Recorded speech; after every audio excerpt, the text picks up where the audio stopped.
You gonna do the introductions for me?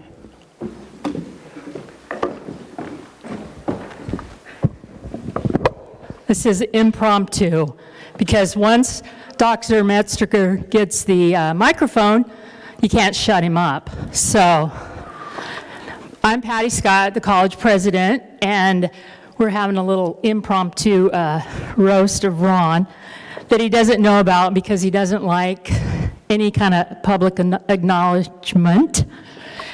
And everyone knows that he's retiring this year, and we want to acknowledge the contribution that he's made to our community, to our college, to his profession over the last 40 years. Did you start at 12? I know how old you are because you're about my age, but.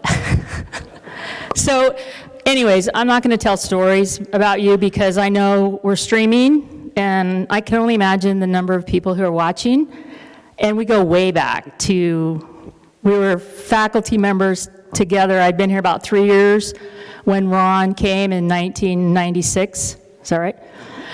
The year I got tenured. You showed up, so hey.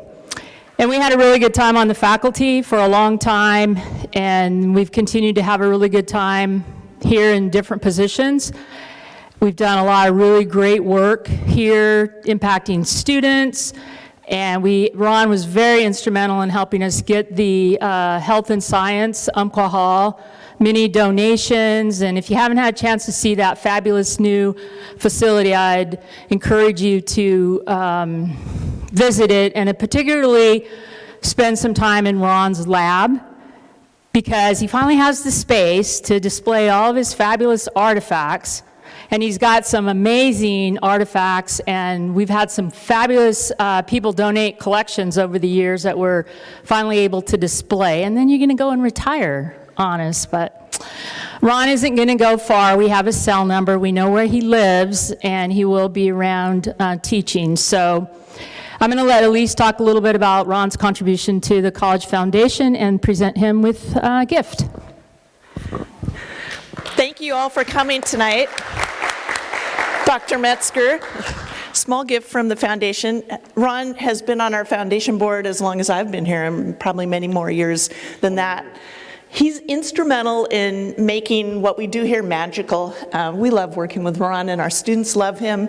It's so fun to watch our students grow and go on his field trips, and he's been instrumental, as Patty said, in the building, but also in just involving the community on campus. And we want you here. We want to do more with you. We've missed you for 2 years, and I think Geology Lecture Series is our one event that really brings in people of all ages, and we have a good time together, and we're going to miss you, and we hope you stay on our foundation board because our students love you and the community loves you, and we're counting on SWOCC continuing forever being a great magical place. Thank you.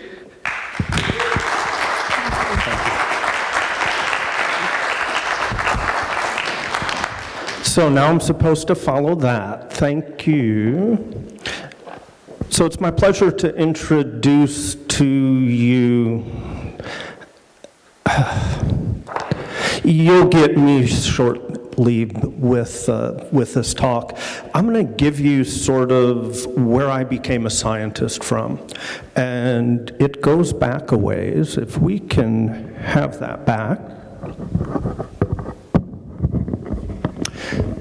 So I think that the most important piece here isn't necessarily Orobatid mites. It's not necessarily conodonts. It's not even the few musings, because we already took 5 minutes. But the really key thing, I think, is the question mark there. The last lecture question mark. It's my true hope that whoever gets hired for my position continues with this in some way, shape, or form. And there are some other things regarding that a little bit later on. So first, a nod to Randy Pausch. How many have ever read the last lecture? So unfortunately, I've had a number of people come up to me, "My God, you're not dying, are you?"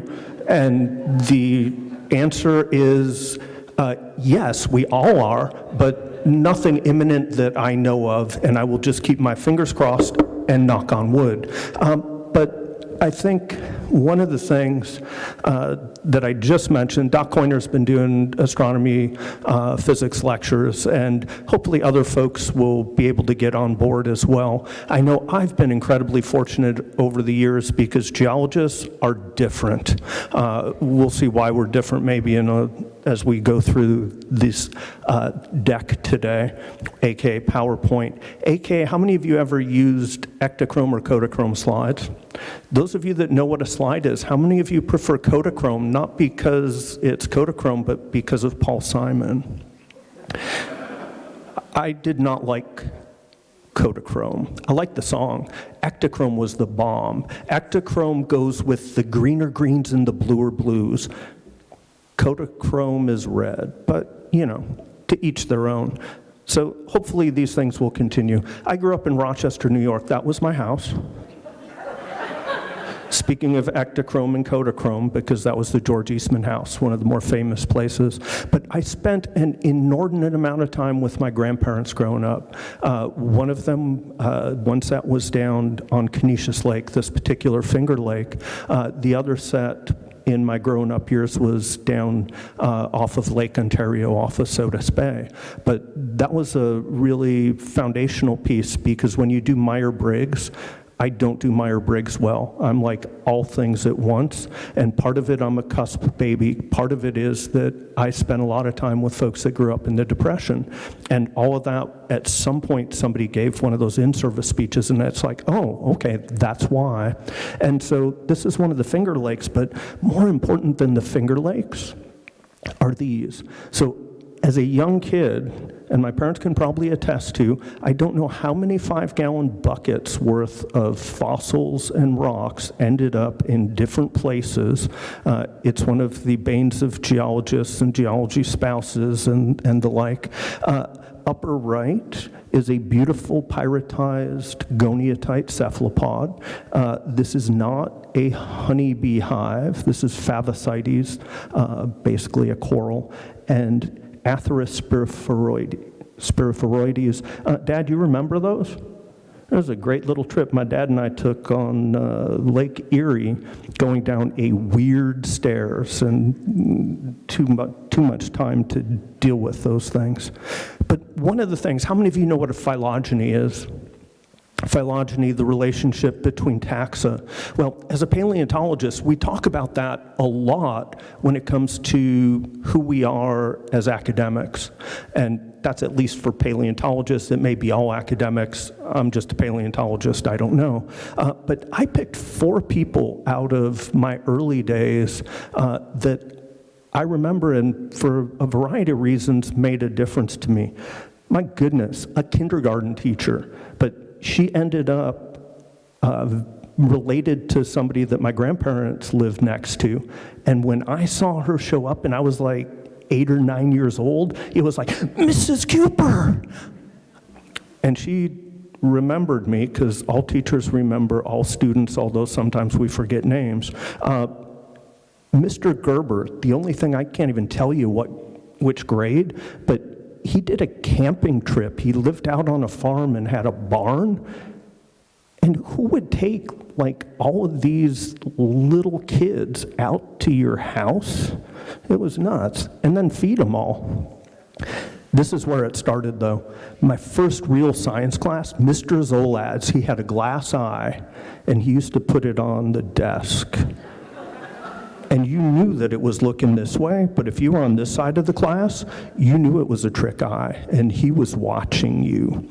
I also took a 3-dimensional pyritized trilobite into that class, and I made the mistake of leaving it all day, and it disappeared. But what I do remember, and I've still got a couple of pieces on display, he used to take us after school to Ward's Natural Sciences. Anybody that's affiliated with science has heard of Ward's, even other people. I see Linda Sanders nodding. And he would take us to the rock pile, and we'd go around, and I'm old, so the rock pile actually had better specimens back then that were the throwaways, probably than go out today. And this is, oops, new to this whole PowerPoint thing. Mr. Kirchhoff, my history teacher in high school, was one of the best teachers I ever had. Not my discipline, but the passion, the love for teaching and his subject, it showed every single day. And this was my own blast for the past, and I know you don't care, so I'll go through these quickly. That was my world of inquiry. I obviously didn't go on this half, and this is what tripped me out. This was my school, and I remember being up on the top floors. This was the school right around the block. I went there for 6th grade. It also did not look like this, but it was priming me for Umpqua Hall and Toledo. It's the same architecture. East High, I spent 6 years there, but it was because it was a junior-senior high. I spent a lot of time in the Adirondacks and actually became an Adirondack 46er. It's the whole outdoor things that usually is inbred into all geologists. This is the most famous, most hated high peak, Mount Marcy, also known as Tahowas, mainly because there are hundreds and hundreds of people there on any given day. Even in the wintertime, 50 or more. It's ridiculous. And it's super high. 5,344 feet above sea level. It's all relative, though. So on the edge of the Adirondacks was St. Lawrence University, and I applied at a couple of universities and colleges for an undergrad, ended up there, and it turned out to be very, very positive for a simple reason that I'll get to in a moment. But St. Lawrence actually is about student body-wise the same as SWOCC, and also has a D1 hockey and a D1 ski team, which for a school the size of SWOCC, it's like our swim team on steroids. So St. Lawrence, we fortunately don't have as much of this stuff, but not a bad thing. So I know there are a few high schoolers and undergrads here or in the hall or also online. So I just threw together a couple things to consider when you're an undergraduate. You know, the first one is kind of stupid. Best GPA possible. Well, of course. Don't overlook the little things that in classes, there's a lot of little stuff that contributes. Coursework. You might also have an exact plan, or you might want to test the waters as well. Take some different things. See if there's another passion for you out there. Extracurriculars, they do count. They count a lot more today than they did when I was young. Research opportunities. Is there something that you can get involved in? And I'll get back to that in a minute. Internships, along that same pathway. So me, grades, yeah, I did all right. Got me accepted to grad school, that was key. Coursework, no way. I took like every single geology class known to humankind, physics, chemistry. I don't think I took biology in college, but I didn't have to take all of the general ed classes for weird reasons, but so it was. Extracurriculars, I did a little bit. Again, probably would be on the lower end of things in the modern world. Research opportunities, I'll tell you a little bit about that shortly. And this is how I got almost 4 decades. We were the only game in town, so undergrad majors got to teach labs. So in 1983, I taught my first lab. I can't even remember, yeah, 1920. SLU Geology, they had some cool, that's the only reason I became a geologist, they had a cool symbol. Just kidding. Not the best picture of Brown Hall. How many of you know the Talking Heads? Talking Heads 77, David Byrne and company played that building. I wasn't there yet. I was maybe not even in high school. The phylogeny part, Dr. James S. Street, he was my first geology advisor, and when I switched advisors, I didn't have the heart to tell him that I wanted to be with a paleontology advisor. So I never officially, quote, broke up with my advisor, so I actually had two through my entire undergraduate career, which is kind of weird. The handlebar mustache.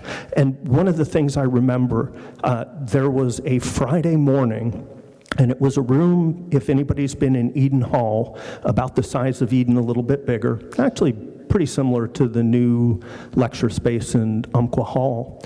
And there was an earthquake the night before. And every single student at this 9 a.m. class was, and they never talked. They were just there waiting for Jim to clear his throat and start with lecture. And Jim came in and said, yep, there was an earthquake, Blue Mountain Lake last night, this morning. And my wife, Sally, poked me in the ribs and said, Jim, there's an earthquake. And he said, no, there wasn't. It was probably a truck backfiring, or maybe the neighbor's furnace blew up. I told her, go back to sleep. And I was just like, wait a minute, neighbor's furnace blew up? Jim! And he said he figured it out, and it was an earthquake. And we did a poll. Every single student in the introductory geology class knew there was an earthquake. The number of geology faculty and majors that knew there was an earthquake, 0. There's also a story behind that I will just let remain silent. You may ask me later, and I will consider answering. But Jim was famous, had an amazing voice, and he was the voice of the Saints, the hockey team, also the football team, did all the announcing, but the most famous one, if you are old, and even if you're not, they did some movies. You know what that represents? The 1980 Winter Olympics in Lake Placid, the only high school with an Olympic caliber outdoor ice skating, speed skating rink. But Jim was the voice in the hall of the US over the Russians. And somebody told me that, and I was like, nah. And then I listened to it, and it's like, that's Jim. My other advisor, J. Mark Erickson, JME, and Mark was an amazing advisor, very caring, very talented, also very quiet. And I figured that was fitting because he's done tons of field work, still wrapping stuff up, even now. And he was my advisor on a bachelor's thesis. How's that for an exciting title? Hey, I will wrap that up in a second, but these are orobatid mites. Yeah, that's that whole Linnaean classification system. I'd rather talk about the people that are the phylogeny rather than this. But this is cool. They're chelicerates. There's a really groovy chelicerate, Eurypterus remipes. I threw this one in here, New York State fossil. Somebody that was a neighbor knew I was a nerd, gave me one when I was a kid. See, all those things just make you nerdier, more sciencey. That is aquatic mites. So who knows, who cares? Well, orobatid mites, or moss mites, or beetle mites, they're super abundant, help us break down forest floor materials. They look really cool and nightmarish. Good news is they're really tiny. Maybe bad news is they're really tiny. Right now, there's 12,000 species identified. At the time that I was looking, about 6,500. Out of 12,000, 13 aquatic species. Yeah, I've been working on weird, esoteric stuff apparently my entire scientific life. But they can also be used as paleoenvironmental indicators. These are what the ones that I had dealt with looked like.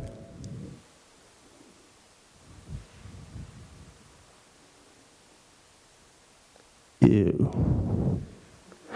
Think of these next time you're walking through the forest and sit down.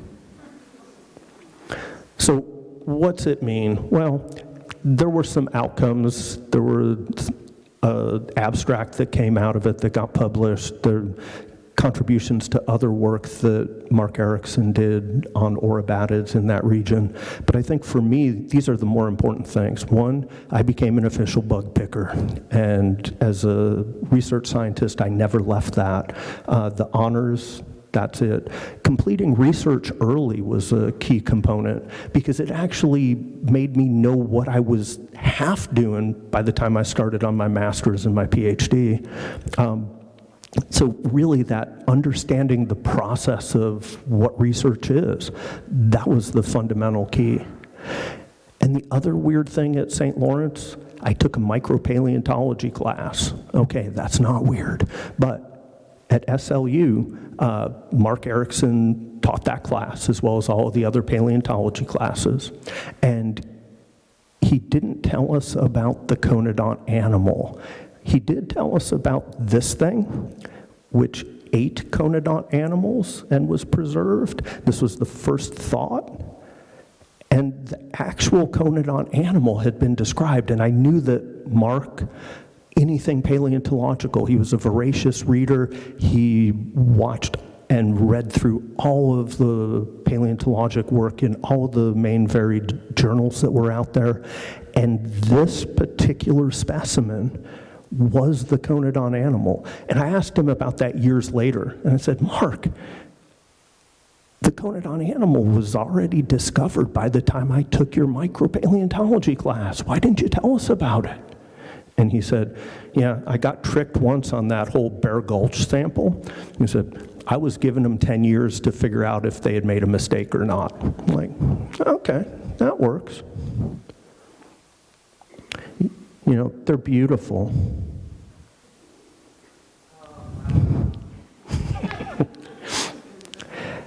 But small but deadly. They have all these cool little teeth, and they are early vertebrates. So the major utility, and this is what kind of intrigued me back in the day, they're useful for telling time, and they're useful for telling temperature. And so just think about driving by Able Insurance or Advantage Dental or any of those buildings in town that have that time and temperature deal out front. That's what they're about. And it was really important in the petroleum industry, so they made folks lots of money. And the thing that I loved about them was they were so incredibly useful, and people understood all of the nuance of that. Nobody had any earthly idea what the heck these little critters were. They were associated with mollusks, with brachiopods, with fish, with you name a taxonomic group at some point, somebody associated them with it. Super enigmatic. I don't know, probably not the best reason to pick a graduate school program, but that was me. So there's the timepiece. There will be a quiz afterwards. But basically, it has all of these different breakdowns of some of the times that we've heard of regularly. So when you think of, how many have ever heard of the Devonian? Thank you, a few of you. Jurassic. Yeah, that's better. You have to drop the park off of it, but you get the point. So basically, critters, fossils, help us to differentiate this whole timepiece. And those are the kind of slides you are not supposed to put up. I'll show you some even better ones here in a couple minutes. But basically, these are ranges, the lines, of all these different taxonomic groups.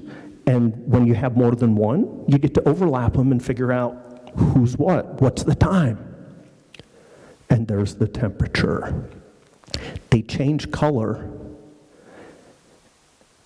And someone that Kathy and I got to host once, Dr. Anita Harris, one of the top paleontologists in the country, unfortunately now has passed on, but she was tough as nails, and she figured that out. And had an incredible career with USGS, but also was highly in demand with the petroleum industry because of the color alteration index concept. And also was the subject of this book, In Suspect Terrain. And Anita had a very New York City nasal talk. Have you ever read a book that has quotes and you read it and all of the quotes are in that voice? I read it once and I didn't know Anita. I read it twice and it was like she was talking. It was bizarre, but good. So Devonian conodonts, that's my specialty. I'm one of the top 10, at least I was at one point, Devonian conodont researchers on the planet.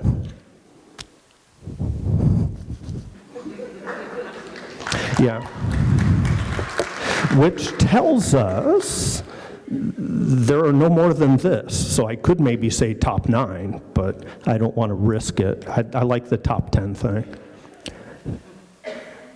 I think you are all smarter than me. You know what that is, right?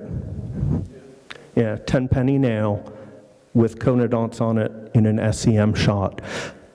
I loved reading this book too, because while I was late to the game, I also knew all the players.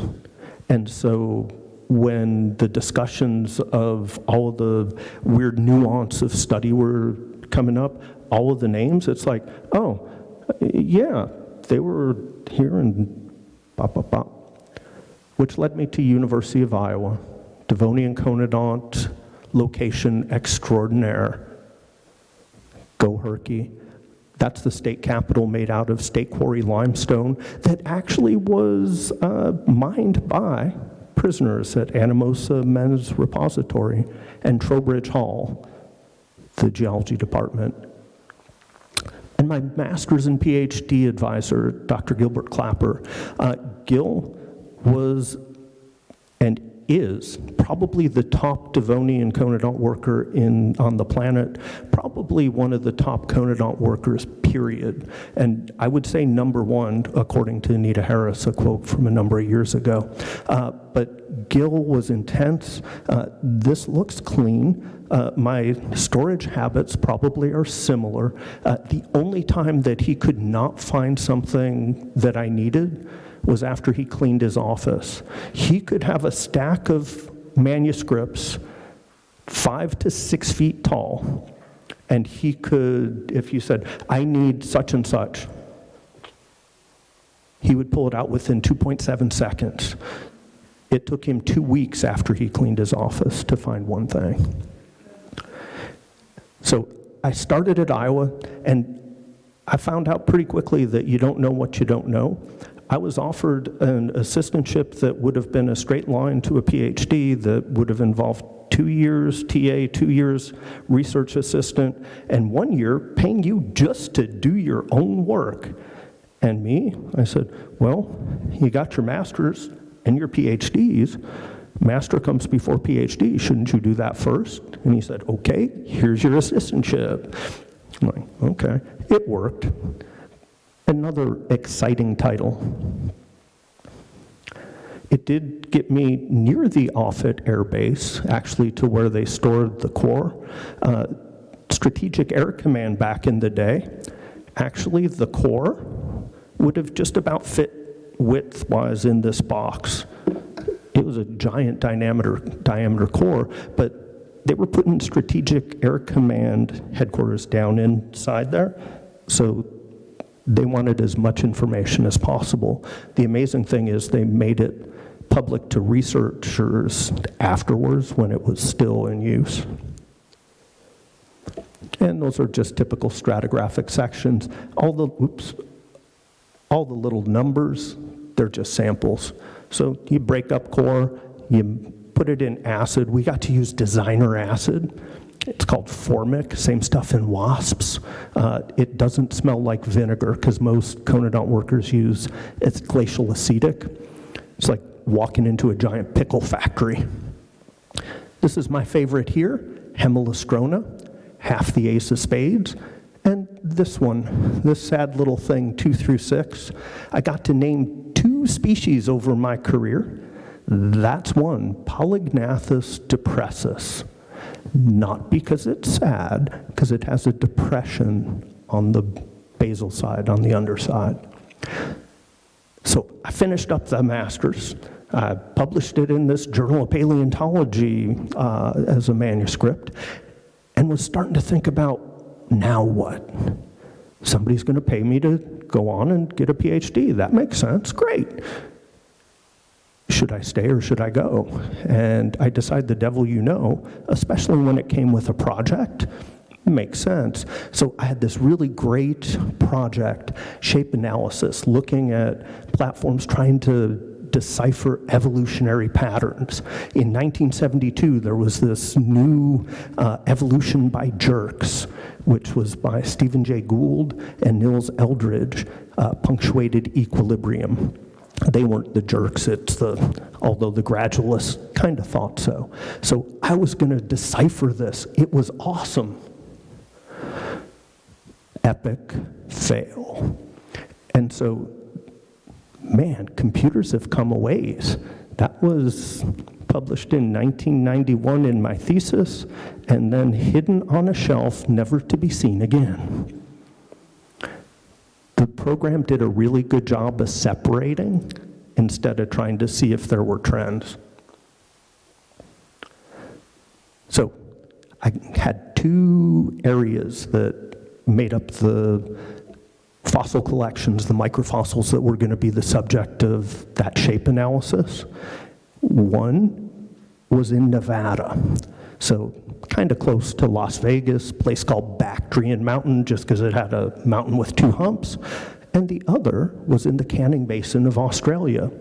The number of times so far in my life that I have been to Australia, kind of like the whole who's aware of earthquakes, hopefully to be rectified sometime in our retirements. But they did bring back samples for me, so that was a bonus. And they brought back lots of samples and a few samples. I got to go to the Nevada desert with one of my best friends in graduate school and his pickup truck, and he still hates me. Not really, but he did not have a radio, and we drove from Iowa City to Nevada and made a giant loop, and I cannot remember how many times he sang Billy Joel's Italian Restaurant, which I still don't mind, but for like 5 years, I could not deal with that. He also wanted me to ditch half the samples, and I was like, dude, we might have to go back. He's like, okay, this is the other slide that there'll be a quiz on later. So notice there's a wide and there's a bunch of skinnies. When you look at this wide, we come over, notice how everybody shows up at the same time? That's all I want out of that. You come over, everybody shows up. Everybody starts showing up. Anyway, it also means there's a whole bunch of little critters that you could hold about 500 to 1,000 of them in your hand on each of those little squares. That's the data. Right place at the right time. That's worked out for me pretty good too. That's the Kirkwood, Iowa City campus that looks a lot prettier than when I was there, but they were just starting to build that, I believe. But also their main campus in Cedar Rapids. I was doing online stuff in 1989 where they broadcasted out over microwaves, and they said that it was cutting edge. They had folks from all over the world that showed up on campus to check that out. And we had this little cockpit thing that we did the classes from. And my favorite class was we got to go to all of the off-site places, including Anamosa Men's Reformatory. That's also one of the reasons I don't wear ties anymore, is that they're like, you need to wear a tie. And so I always showed up with baked goods. And so I showed up with my tie, my baked goods, and a box of rocks, like obsidian. First time, you don't know any better. And so, you're like, what's in the box? Like, chocolate chip cookies and banana bread? They're like, yeah, no, hard no. What's in the other box? Rock samples to show the students? Like, what kind? Obsidian, granite, like obsidian, like knife type stuff? Well, not knives. Yeah, no, hard no, go back. And then they take you through, and yeah, it was interesting. My best students ever for grades were those classes. And they even used to joke, it's because we don't have anything else to do. Okay. Well, fortunately I had Plan B, and so with the beautiful specimens that I got to do something that very few people were doing. They were putting together multi-element reconstructions. So everybody thought there were just single pieces to these conodon animals, and it turns out there's a whole bunch of different parts. It shouldn't surprise us. Think of your own teeth. Your own teeth, you have a multitude of them, different sizes, different shapes. These guys do too. I loved this one, and I wanted it to be more complicated because this guy has this bar, has that big platform. This guy's got nothing. And I thought maybe everybody else in the mix would be like shrunk down, but they were the same. Kind of was bummed out by that. The Plan B. So I don't know if that's Plan C or Z or what, but while I was putting stuff together, I realized that I was so focused, because the shape analysis piece on these palmatolepis things, that there were other things that fell apart that went together. So I used Hawkeye colors for that one. That's also kind of how they figure that the different components would be in the oral position. And what they were is also intriguing and enigmatic, because the big ones seem like molars, but it's also grasping devices have been used, all kinds of different things, and they regenerate, so they break and come back together. Can you say this with me once out loud? Palmatolepis quadrantinidosa lobata. Ready? On three. 1, 2, 3. Palmatolepis quadrantinidosa lobata. I just love it because it's crazy. So it's got a quarter thing with bumps and a lobe. Because paleontology species names are supposed to be descriptive, and it has other parts too. One was missing. And that's the other one that I also named as a species, Adamantia. Does anybody remember adamant? Yeah, not a fan. And a couple people assumed that I was a fan because I named it this.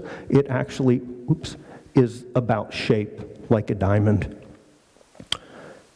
We were members of the Pander Society. Not the best name ever chosen, but there was a Hans Christian Pander. You didn't want to show up places and say that you were going to the Pander meeting or anything like that. But the Pander Society had a medal, and one of the things I respected about my graduate advisor, Gil Clapper, was he jumped onto a plane to deliver the Pander Medal to Walter Youngquist, who received it a number of years ago. At the time, Walter was in his 90s. It would have been so easy to put stuff in a box, go to the FedEx or the UPS station or even snail mail and send it. Out of respect for Walt and all the contributions he'd made to science, he jumped on a plane in Chicago, landed in Eugene, spent the day, and then headed home. So that's the one time I got to see my advisor in the last 26 years. And so one of the things that I also respect about him, one was frustrating because he felt that the world was an equitable place, that if you deserved a position, you would just by the fact that you were most qualified, you would automatically get it, didn't have to try and pull in chits or do anything. But the thing that I really respected about him, and it's not everybody in paleontology that did this, I was his absolute last PhD student. And the reason, and he told me this, the reason I was his last PhD student, there were several of us that couldn't get a position in paleontology. Obviously, I think I've been very fortunate with where I've landed, but with that, he didn't want to keep putting people into the pipeline that no longer existed as it had 20 years, 25, 30 years earlier. And so that was, to me, a pretty good thing, because I was going to interviews where there were, if they had a social, there were 100 to 200 people in the room. I remember that for one museum position in particular. Yeah, those that know me, I don't get verklempt very often. Miriam Gelfand, she was my Russian instructor. I took a year of Russian as my PhD language, and she is the one person that I kept in closest contact with out of all the people that I knew at the University of Iowa. And she was an amazing individual, a Russian Jew born in China, and would do anything for you, but also would put you in your place. And so she was an advisor to many members of the Iowa basketball and wrestling teams. And anybody that knows wrestling, Iowa wrestling is most programs, football and basketball. And I heard her on the phone a couple times with folks, and she would turn to me after she hangs up. She goes, sometimes you just have to tell them in language that they are used to and understand. And just the most incredible individual. And I took 4.5 years. I did a lot of mercenary work. I sliced stalagmites. I taught evolution workshops. I continued teaching full-time, part-time at a community college. I picked up labs at the University of Iowa Geology Department, all kinds of stuff. And I had 2 interviews in March of '96. One of them was here. It's a place called Otterbein, and Otterbein, not Oberlin, I'm not that good, but Otterbein is Westerville, Ohio, suburban Columbus, next to the second largest mall in the United States. It is like 100 square feet smaller than the Mall of America, and it is also, as people told me, the home headquarters of Victoria's Secret, not the UK. I really didn't care, but they were fascinated. My best thing there was the interview was fabulous, and they basically almost offered me the position on my way to the airport. I also got to go to the Ohio State University Geology Department and get a tour by the guy who should have gotten the position but went someplace else, and got to see the geology library, which was fantastic. It's where all the foreign dignitaries, U.S. presidents, past presidents go when they're on the Ohio State campus, and just amazing room. And I had an interview out here that didn't go so well.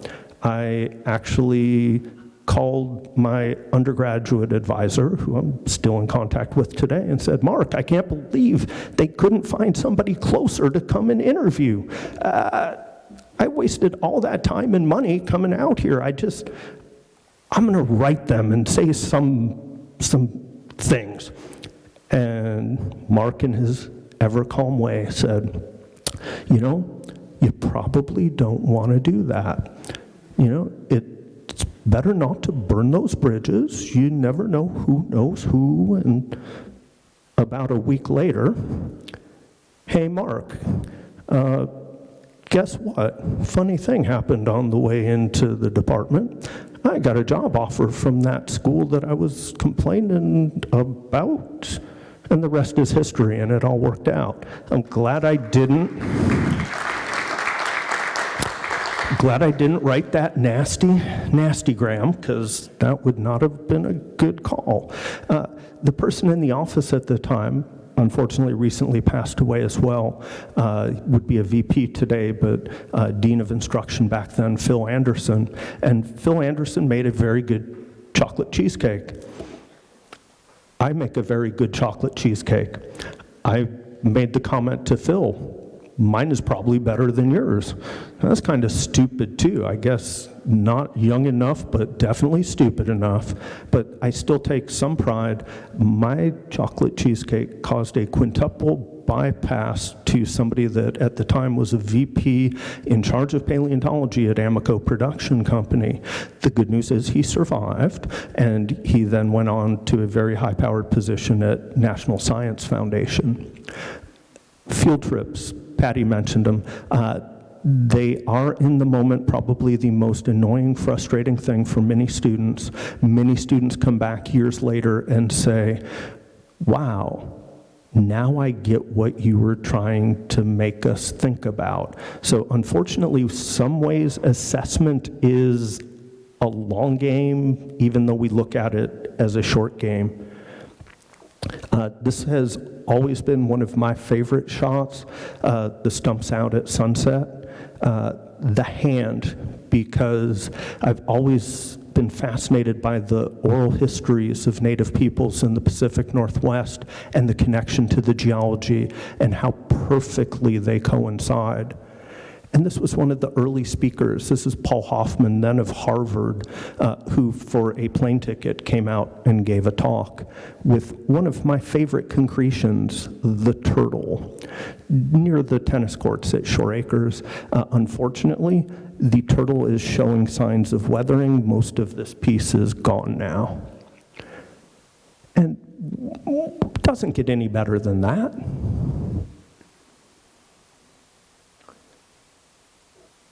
Except when the big wave comes. There's the tsunami sand. That's actually preserved. Brian Atwater, who some of you may be familiar with over the years, some of you may have actually seen him speak here many moons ago. And he basically cleared that and put a peel in at South Slough at the Visitor Center. Another group looking for tsunami sands that was bringing a bunch of educators out here, a group called CTEP back in the day. It's all fun. It's all good weather. I mean, look at that. Beautiful winter Oregon coast days. This one, too, I think as much as any, and I don't know why the tree stumps and the submerged ghost forests are the things that I focus on and fixate on, but over the years, this one, these are 2,000 years old. And you know, there are a number of religious individuals in classes, and I think that for them, being able to touch something that was alive 2,000 years ago, I don't have to explain that any further for you. And that, I'm a notorious liar. You don't have to agree that much, really. Hug Point. When I would tell people that this was actually the coastal highway, most of them would laugh and start shaking their heads, rolling their eyes. You can find horse-drawn as well as Model A's, Model T's along there. And probably over the years, one of my favorite trips, lava beds, that's one of my former colleagues, Jesse Dizard, in a dangerous place. He did not fall off. No SWOCC faculty were injured in that. I would yell at my students for doing that. I probably should have yelled at Jesse. Prayer pole. Change. You know, change is something we all deal with, and geologically we think about that in so many ways. This is the prayer pole after a fire in 2009. There was a fire that went through 2 years ago, changed things up again. You know what this is? That's snow. You know, let's see, shorts and 70 degrees, 37. I tend to prefer those days. Another one of my former colleagues, Ron Steffens, And Fred Brick's in here too, somewhere, I think.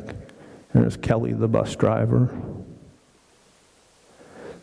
You never know what you're going to find. This is probably my all-time favorite story of any that I've ever experienced on a field trip. I actually did a short story of this just by memory verbally at something once years and years ago, and I just held a book, and there are folks that did this regularly. They're like, what book did you get that out of? I'm like, no book, I just grabbed one off of that bookshelf. And this gentleman was sitting there when one of my colleagues was on this trip. He didn't want to participate in the reenactors, so it's basically Modoc War, Civil War era cavalry reenactors. And, we're on the land of the Modoc, and he just didn't want to go down that path.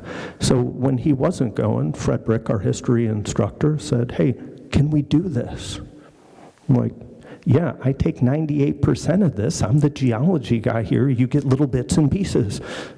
Sure. And that year, I wasn't ready to go down that path myself. And so this guy, T-Bone Ricky, that's what he told me, and I believe him. T-Bone Ricky was sitting on a wall, and I came up and I said, hey, mind if I sit by you? He was like, yeah, knock yourself out, free country. And I sat down, and we started slowly chatting a little bit about where I was from, his connection, and I said, personally, what do you feel, what do you think about all these U.S. cavalry reenactors here and no Modoc present? As they do a timeline thing, so there's mountain men, there's cave explorers, a whole bunch of different folks. And we went back and forth quite a bit, and he said, basically, you can't hold the hatred. If you hold the hatred, it eats you up and kills you. It eats you from the inside. And then he said something along the lines of, I can't quite repeat, but basically, but after all, they did steal our land, and so we went back and forth with that about 8 times. And things were getting ready to wrap up, and it was already 1 o'clock, and everybody was hungry and wanted to go back for lunch. And he points at this one, and he goes, you see that one? That little fat one. He goes, that's my brother. He goes, I'm not talking like friend, I'm talking like my brother, same mother, I think same father. Can't tell that part, but I think he was joking. But they came over, and what I respected about him was he's also Modoc and Klamath and had served in the military and was one of the reenactors. And he said his main role was that when the other reenactors started going off onto some shaky ground, his main job was to call bullshit. And he basically, I saw him do that a couple times. And it's like, I'm glad you're here. And unfortunately, like all groups, they kind of separated over time and moved on. And I never saw that guy again. And I almost thought, did this really happen? And other people saw them, and I know it did, and I have a picture. So, the fish. Not important, but it's cool. My bus driver, John, figured that one out in 1.2 milliseconds. Crater Lake has always been one of my favorite trips, and it's way too far. I always told people, write your congressman, get it closer. And one of these talks, I got to go and spend several nights on Wizard Island camping. And you don't just get those kind of shots from the little tour boat. And I came up with one thing that I did that was positive. How many of you know what this thing, oops, whoa. How many of you know what that is? Sort of. It's the old man in the lake. It pops around mostly vertically. And this day, it got stuck. Well, they had an HD camera, and I said, has anybody ever filmed the old man? Like the whole thing? They're like, no. It's like, it'd be a good idea. You got the camera. And so The other problem was we had to pull that off. And you already saw the clincher. I took a better picture of the USGS guy. He did okay with me, but there aren't too many people that have a picture of them bobbing on the old man, and I probably shouldn't put that in a public talk, but the folks in the Park Service allowed us to do that, so we'll just go with that. They also told the story of one of the naturalists, park rangers that went out with the boat tours and annoyed everybody. And they did this to him and left. And the next boat came and they're like, left. They left him out there the entire day, and the last boat brought him in. He hiked up the trail from the lake and disappeared, never to be heard from again. Fortunately, they picked both of us up. Have you ever been armed escorted out of a national park? I have. This is also a day that isn't so pleasant. Here's our armed escort and letting us out. We actually, everything was great weather-wise until it wasn't. And so they had locked us into the park and had to unlock the gate and then had to find the key. You know, weather is always good. Port Orford, perfect. Lou, I don't think you'd have that problem. Great foam. You know, we're at a community college, and I hope that both Kathy and I have made an impact in the community. I spent 20 years on the Oregon Coast Music Association board. My wife ran it for 7-8 years. I was a basically key component. I owned a pickup truck, AKA I schlepped stuff, moved it about the buildings. And I've been on the Jefferson Public Radio Board for about 20 years as well. I still am not quite sure how I ended up there, but I'm appreciative of it. Pacific Northwest National Association of Geoscience Teachers, been a key component in my professional career. I served as its president a number of years ago, and I actually patterned the lecture series after one that one of my colleagues, Andy Buddington at Spokane Community College, coordinated. When I told him that I hosted 6 a year and the majority of people stayed with us, he basically used also some choice words and was like, dude, what the heck are you thinking? I do 3 and I put them in hotels and tell them to go find dinner. I'm like, well, we live in a really cool place and it's nice to show them stuff. I don't know who my favorite is. These are certainly in the top 100, actually in the top 200 because I don't want to leave anybody out. This was one of the most bizarre cold calls. This was right after Mary Higby Schweitzer found soft tissue in T-Rex, and I just sent an email, and she said yes, and then she couldn't make it because of flight issues, and then she rescheduled, and she came to Coos Bay instead of Thailand, Hong Kong, something like that. I was blown away. Brian Atwater, my 2 favorite stories, that's 2007. One, we had 400 people in this hall for that talk. And I did not introduce myself, pretty much because I got up here and I looked out and I was like, oh, it's almost full. And so I gave Brian a glowing introduction and he came back to the house, sat at my dining room table while he and all of the other speakers get their rock star moment, and he looked at me and he said, you know what? I realized you did not introduce yourself. And I was like, yeah. And then he goes, and I thought, it's because they all knew you. And it's like, no, not necessarily. But there were a lot of people there, man. I was blown away. And that night, I quit introducing myself until we had giant me introduction on the screen for the new building. Fortunately, that's gone, so, because it's already here. And this one, we're not worthy, we're not worthy. Lonnie Thompson is both one of the kindest, most generous individuals, and also one of the world's, not just the United States, one of the world's leading climate scientists. And he tries to keep politics out of it just by watching the glaciers and looking at the data. And just an amazing man. And I know he gets hundreds of requests regularly. And so I had him locked in my truck, and we were doing a quick tour of Cape Arago, and I said, Lonnie, some random guy from some tiny community college asked you, why did you say yes? And he said, because one, you asked. Two, at this point of my life and career, I have a lot of choices. I look at what those options are, and if there's some place and something that I think I can do, I try to make it happen. And then we said, and it's kind of ironic that the carbon footprint of you giving a 1-hour lecture, you know, it's not all geology.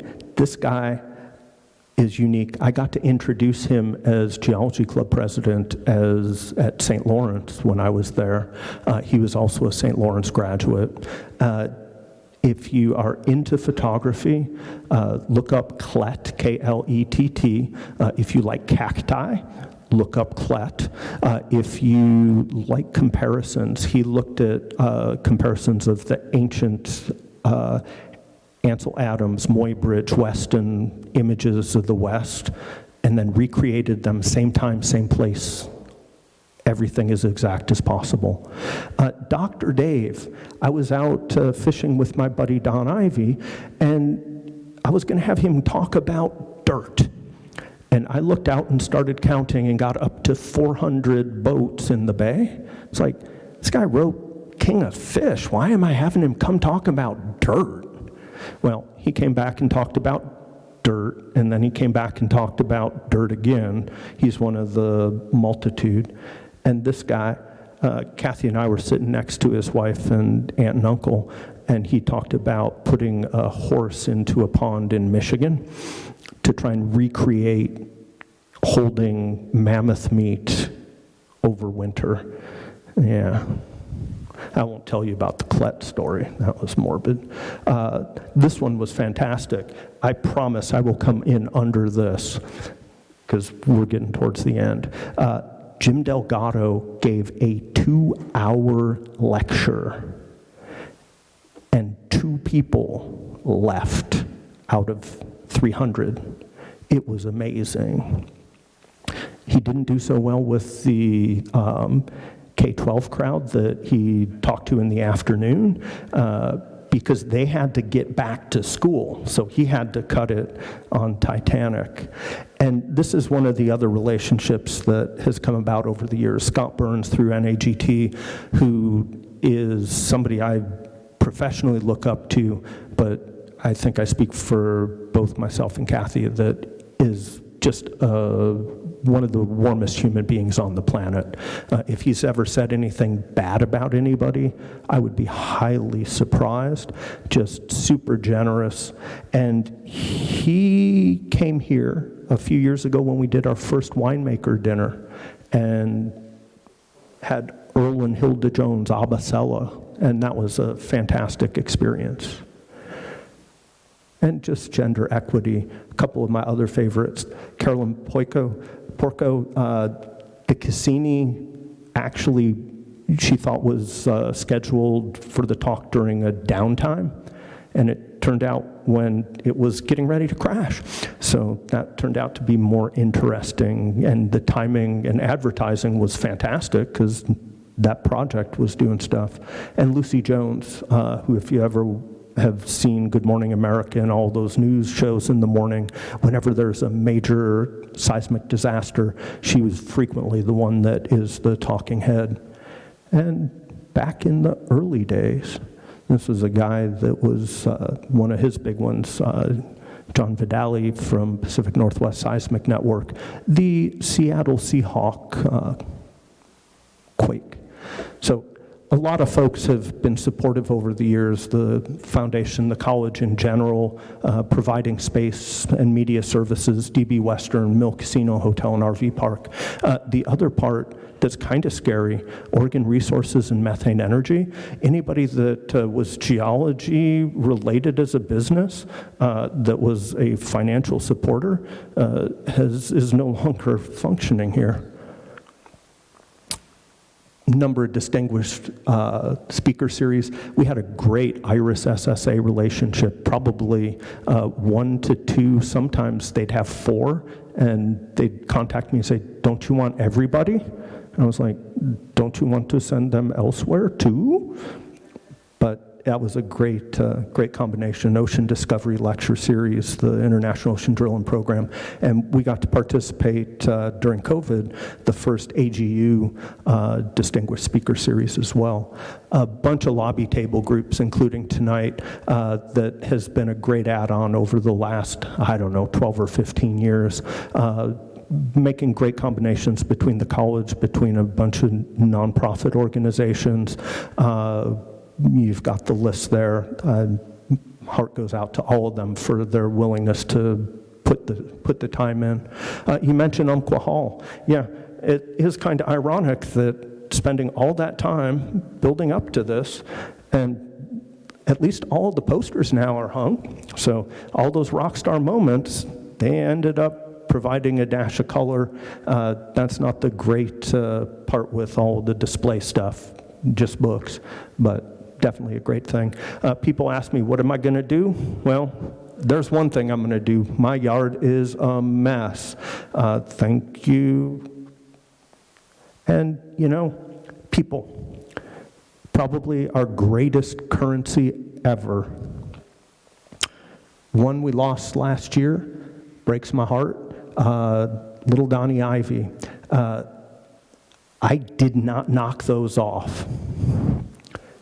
And the plank house. I will tell you one story about that I showed up number of days. I helped with some of the roof boards, planing them to make them look like ads marks, but the most special day was splitting old growth cedar by hand. I show up, Don's there, Walt Lara, tribal elder from the Yurok tribe, and Walt's grandson, and me.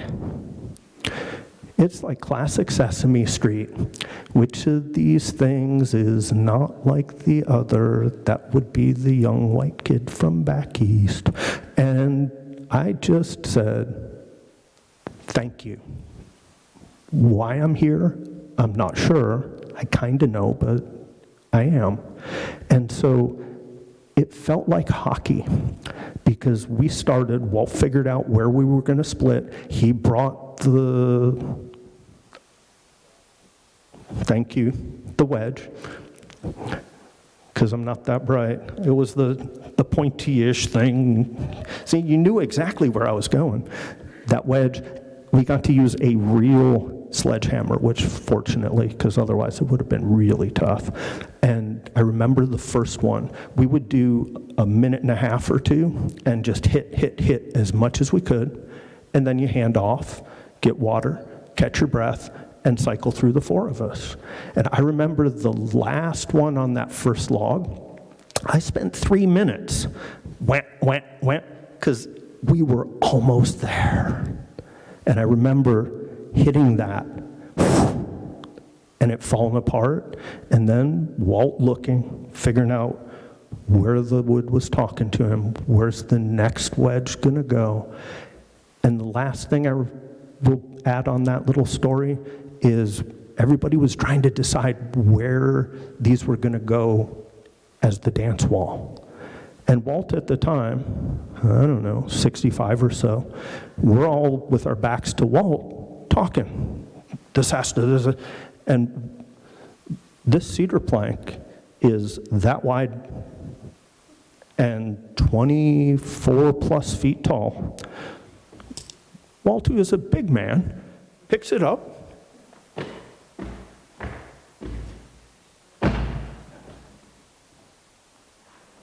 and then he looks at us and goes, that's where it needs to be. And we're like, how'd it get there? And we kind of heard some movement, but that honestly was probably one of the most special days that I've had on the coast. My buddy John the bus driver, I don't trust my life on water with very many people. Oh, that is April, early April. Yeah, it was a beautiful day. The first time I went fishing with John on the Umpqua, right next to his house, I had 2 springers north of 25 pounds by 8 a.m. He's like, you can go home now. I'm like, never fished with you before, that's kind of jerkish. I can stay. He's like, okay, that's cool. God. We were young. I just picked the middle range one for my buddy Stu, who I also trust my life with. You know, the family you make is equally important or more important than the family that you're born with. I didn't ask for permission for showing those. Hope that was okay. Our team last year for foundation tournament, mainly foundation fundraiser, we were really good. We were so bad we came in last, tied for last, and we still lost.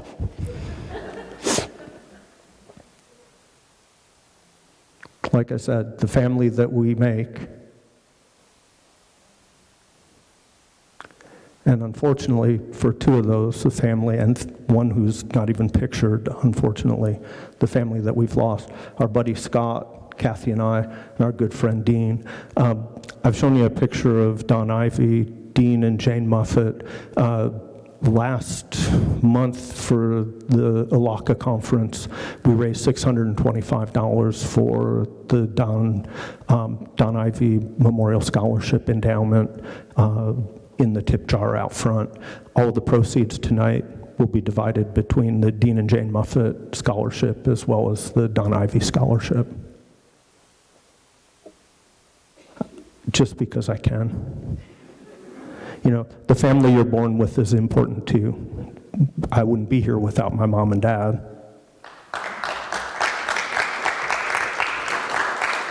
Another one, just because I can, and probably the most important person that supported this over time, and I know how much they appreciate having their picture taken. My wife, Kathy.